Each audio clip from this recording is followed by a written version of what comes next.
जय श्री हरि। अधिक मास के पावन कथा के अध्याय 4 में आपका स्वागत है।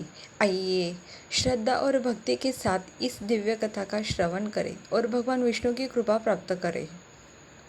ओम नमो भगवते वासुदेवाय। ओम पुरुषोत्तमाय नमः। अध्याय 4। श्री कृष्ण धर्मराज युधिष्ठिर से कहते हैं, हे युधिष्ठिर, तुम्हारी पत्नी द्रौपदी अपने पिछले जन्म में मेधावी नाम के एक परम प्रतापी ब्राह्मण की पुत्री थी।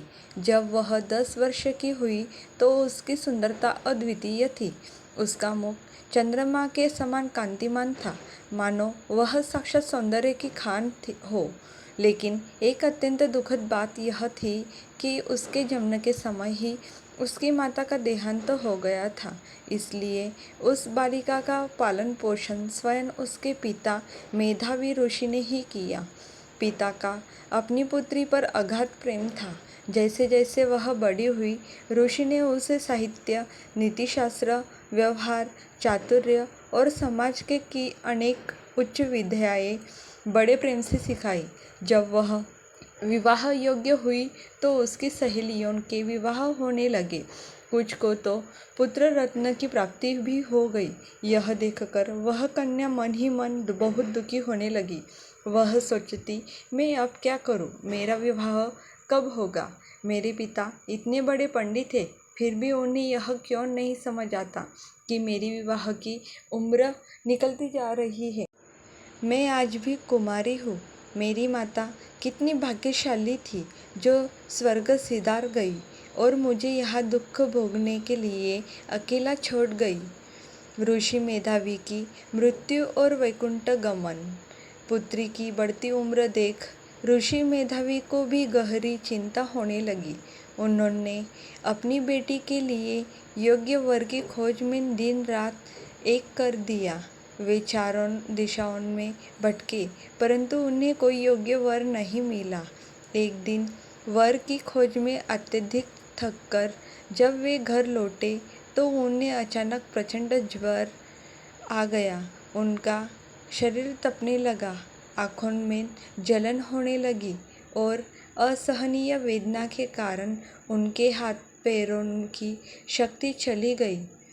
घर के द्वार पर पहुंचते ही वे अचेत होकर भूमि पर गिर पड़े।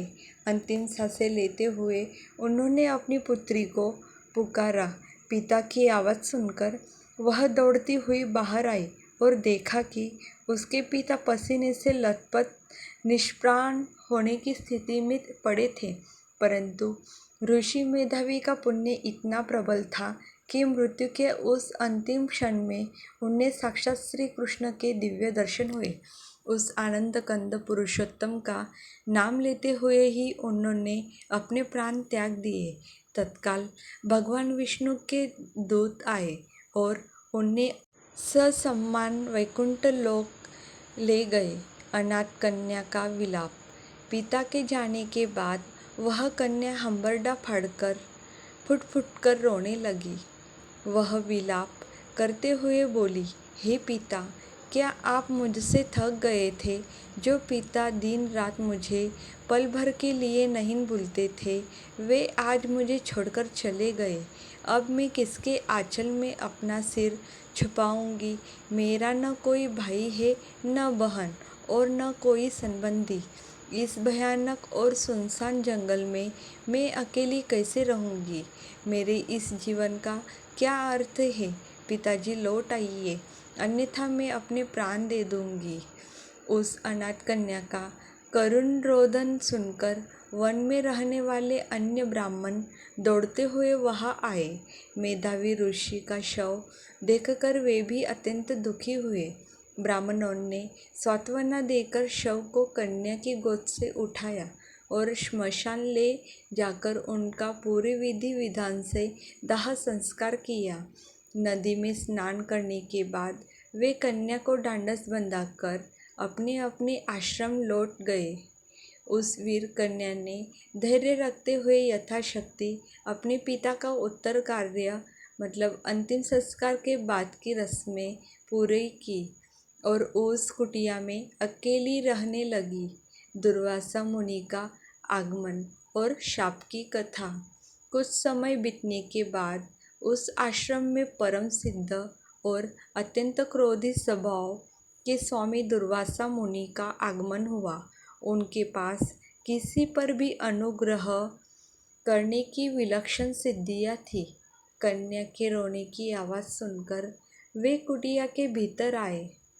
श्री कृष्ण कहते हैं, हे युधिष्ठिर, तुम्हारी माता कुंती ने भी दुर्वासा मुनि की बहुत सेवा की थी, जिससे प्रसन्न होकर उन्होंने कुंती को देवताओं का आह्वान करने का महामंत्र दिया था और उसी मंत्र के प्रभाव से तुम पांडवों का जन्म हुआ है। अब मैं तुम्हें दुर्वासा मुनि के क्रोध की एक घटना सुनाता हूँ। एक बार उन्होंने मुझे और रुक्मिणी को अपने रथ में घोड़ों की जगह जोत दिया और स्वयं रथ पर बैठ गए। रथ खींचते खींचते रुक्मिणी अत्यधिक थक गई, उसका मुख सूख गया। उसने दबी आवाज में मुझसे अपनी व्याकुलता कही। मुझे उस पर दया आ गई। मैंने अपने पैर का अंगूठा जमीन पर दबाकर पृथ्वी से साक्षात गंगा की धारा उत्पन्न की और वह जल सीधे रुक्मिणी के मुंह में पहुंचा दिया। यह देखकर दुर्वासा मुनि अत्यंत क्रोधित हो गए। इतने बड़े ऋषि के सामने मैंने अपनी पत्नी के प्रति प्रेम प्रकट किया। इस बात से रुष्ट होकर उन्होंने मुझे पत्नी वियोग का शाप दे दिया था। ऐसे परम क्रोधी और सिद्ध ऋषि दुर्वासा जब मेधावी ऋषि के आश्रम में आए तो उस कन्या ने शोकहीन होने के बावजूद उनका उत्तम स्वागत सत्कार किया। उसने रोते हुए अपनी पूरी करुण कहानी मुनि को सुनाई और अपनी सबसे बड़ी व्यथा उनके चरणों में रखी कि योग्य उम्र होने के बाद भी उसका विवाह नहीं हो पा रहा है। उसने अत्यंत उद्वेग में आकर यहाँ तक कह दिया कि यदि उसका यह दुख दूर नहीं हुआ तो वह आत्महत्या कर लेगी। उसने ऋषि दुर्वासा से हाथ जोड़कर अपने कष्टों को हरने की प्रार्थना की। अधिक मास महात्म्य अध्याय 4 समाप्तम। तो दोस्तों, यह थी द्रौपदी के पूर्वजन्म की ओ भावुक कर देने वाली कथा, जिसने आगे चलकर महाभारत के इतिहास को बदल दिया। ऋषि दुर्वासा अब इस अनाथ कन्या को क्या वरदान या शाप देंगे, यह जानने के लिए देखिए हमारा अगला अध्याय। और हाँ, ऐसी ही अनसुनी पौराणिक कथाएं सुनने के लिए हमारे चैनल को सब्सक्राइब करना न भूलें और वीडियो को लाइक शेयर जरूर करें। धन्यवाद।